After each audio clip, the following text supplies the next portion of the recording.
विभाजन से। किस विधि से? युगलिड विभाजन विधि से निकालना है। तो दोस्तों हम लोग क्या करेंगे कि पहले 135 और 225 में क्या करेंगे, भाग करते हैं। तो देखिए एक बार में अगर भाग लगाते हैं हम लोग तो कितना निकलता है, 135 0, 12 से 3 गया 9 और यहाँ क्या हुआ, कट गया। तो 135 को 1 से अगर हम भाग लगाते हैं एक बार में तो 90 शेष बचा। वही बात यहाँ लिखेंगे, 135 से 225 में भाग देने पर 90 शेष बचा, 90 शेष बचा। फिर क्या करेंगे, 90 से भाग करेंगे 135 में, 90 से भाग करेंगे 135 में। तो एक बार में अगर भाग लगाते हैं हम लोग तो देखिए 5, 13 में से 9 गया 4। फिर वही बात लिखेंगे, 90 से 135 में भाग देने पर 45 शेष बचा।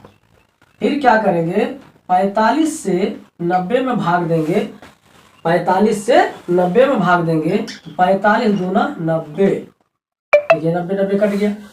अब लिखेंगे 45 से 90 में भाग देने पर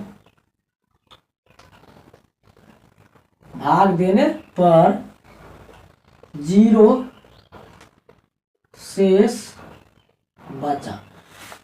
फिर से दोस्तों एक बार देख लीजिए, 135 225 का एचसीएफ निकालेंगे और युगलिड विभाजन से। तो 135 और 225 में देखेंगे छोटा कौन है, 135 छोटा है, 135 से 225 में भाग देंगे। एक बार में भाग दिए तो एक बार में भाग दिए तो 135 हुआ, 225 में से 135 को घटाए 90 बचा, वही लिख दिए 135 से 225 में भाग देने पर 90 शेष बचा। फिर क्या करेंगे, 90 से 135 में भाग देंगे, एक बार में भाग दिए 90 और 135 को 90 से घटा दिए 45 बचा। फिर ये 90 से 135 में भाग देने पर 45 शेष बचा। ठीक है, आया समझ में दोस्तों।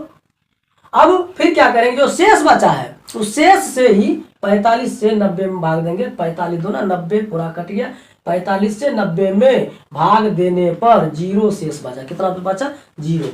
अब क्या करेंगे, युगलिड विभाजन, युगलिड विभाजन से। युगलिड विभाजन में क्या करेंगे दोस्तों कि a बराबर होता है BQ प्लस R, माना 235 इक्वल टू 135 गुना a प्लस 90।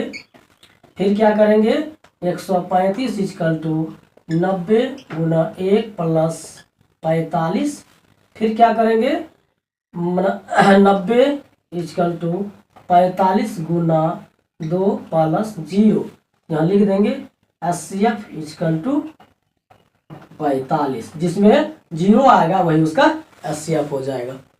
कोई दिक्कत किसी प्रकार से, अगर किसी प्रकार से दिक्कत है तो आप लोग इसे इसमें कमेंट जरूर कर सकते हैं, फिर से उसे हम समझाने का कोशिश करेंगे। ठीक है, अब चलते हैं हम लोग, पेपर समझ में आ गया ना। अब इसी प्रकार से हम लोग चलते हैं दूसरा सवाल। इसमें से जो दूसरा सवाल है कि युगलिड विभाजन से एचसीएफ ज्ञात करें। तो देखिए 135 225 को जिस प्रकार से हम लोग बनाए उसी प्रकार से दूसरा सवाल भी आप बना सकते हैं और किसी प्रकार से कोई दिक्कत नहीं होगा। सेम टू सेम इसी प्रकार से इसमें 3 सवाल हैं, तीनों सवाल बना लीजिएगा। यानी एक्सरसाइज 1.1 का 1 नंबर में 1 नंबर का सवाल है, 2 नंबर का सवाल है और 3 नंबर का सवाल है, जो कि बहुत ही इंपॉर्टेंट है। 1.1 में सिर्फ इतना ही पूछेगा, इससे ज्यादा नहीं पूछेगा। ठीक है, अब चलते हैं हम लोग दूसरे। खंड की संख्या तो 4। देखिए फिर से देखिए, 2 गुना 2 गुना 5 गुना 7, 2 का गो है 2 गो, तो जो सबसे अधिक आता है संख्या वही उसका घात कहलाता है। 2 सबसे अधिक बार आया तो घात कितना निकल गया 2। अब है कि गुणनखंड की संख्या क्या गो है, 1 2 3 4, तो गुणनखंड की संख्या कितनी हो गई, 4। अब उसी प्रकार से आपको मान लीजिए कि 2 नंबर का सवाल हो गया कि बोलेगा 2 625 है। अब इसी प्रकार से निकालिए 125, 5 से निकालिए 25, 5 से निकालिए 5, तो 5 क्या हो गया, 1 2 3 4, 4 हो गया। इसका क्या हुआ, घात भी 4 और संख्या भी, गुणनखंड की संख्या क्या निकला, गुणन की संख्या भी 4, क्योंकि दोनों बराबरी हो गया। ठीक है, उसी प्रकार से आपसे 156 है, तो 2 से लगाइए। तीसरा नंबर का सवाल, 7 दूना 14, 8 दूना 16, फिर 2 से लगाए 39 हुआ, फिर 3 से लगाए 13 हुआ। अब देखिए क्या हुआ, 2 पर पावर 2 गुना 3 गुना 13। ठीक है, इसका पूछेगा घात कितना है, तो घात हो गया 2। घात कितना हो गया, 2। और घात हो गया 2, और इसका गुणनखंड की संख्या पूछेगा, गुणनखंड की संख्या बताओ, तो गुणनखंड की संख्या कितना हो गया, देखिए 1 2 यहाँ 2 है, तो कितना हुआ, 4। ठीक है, समझ में आता आया। इसी प्रकार से देखिए, सिर्फ प्रोसेस, मैथ में क्या होता है, प्रोसेस से समझिए, उसका नियम क्या है वो समझिए। बाकी सवाल अगर आपको मतलब जो है, क्योंकि नियम अगर समझ में आ गया ना, तो जितने भी सवाल है सब समझ में आ जाएगा। सिर्फ नियम को समझिए कि किस प्रकार से नियम है। तो हम लोग क्या किए, 140 का गुणनखंड कर दिए, तो हो गया 2 गुना 2 गुना 5 गुना 7 आ गया, तो 2 का 2 बार 5, तो इसका संख्या घात हो गया 2, संख्या हो गया 4। इसी प्रकार से 156 का 2 पर पावर 2 गुना 3 गुना 13, तो घात हो गया 2, संख्या हो गया 4।